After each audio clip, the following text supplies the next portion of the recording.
మా ఫ్రెండ్స్ అందరూ కలిసి నన్ను బలాత్కారం చేసి నాకు కూడా క్లీన్ షేవ్ చేద్దామని ప్లాన్ వేశారు. ఇంకా మ్యాటర్ ఏంటంటే మా ఫ్రెండ్స్ అందరూ నా మాట విని నీట్ గా అందరూ క్లీన్ షేవ్ చేయించారు. మేమందరం క్లీన్ షేవ్ చేయించుకునే ముందే మాట్లాడుకున్నాం, అందరం చేయించుకుంటేనే చేయించుకుందాం లేకపోతే ఎవరు చేయించుకోవద్దని. తీరా అందరూ క్లీన్ షేవ్ చేయించుకున్న తర్వాత నేను చేయించుకోనని చెప్పని చేతులు ఎత్తేసాను. అసలు నాగరాజ్ గారు అయితే మాత్రం నేను చేసిన పనికి భలే కోపడుతున్నాడు.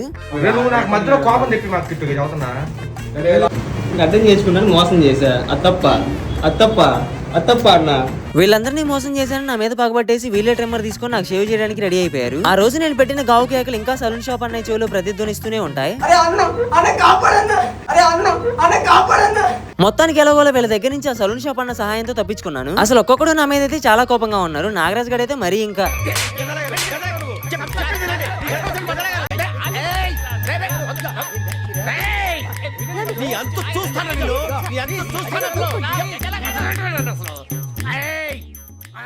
అమ్మయ్య వీళ్ళ దగ్గర నుంచి తప్పించుకున్నాను ఆనందపడే లోపే నేను కూడా క్లీన్ షేవ్ చేయించుకోవాల్సి వచ్చింది. అసలు నేను ఎందుకు క్లీన్ షేవ్ చేసుకున్నానో ఎలా చేయించుకున్నానో నెక్స్ట్ వీడియోలో చెప్తాను. అది మిస్ అవ్వకుండా ఉండాలంటే మీరు మాత్రం వెళ్లే ముందు సబ్స్క్రైబ్ అండ్ ఫాలో చేసేయండి. మళ్ళీ కలుద్దాం, వెళ్ళొస్తా.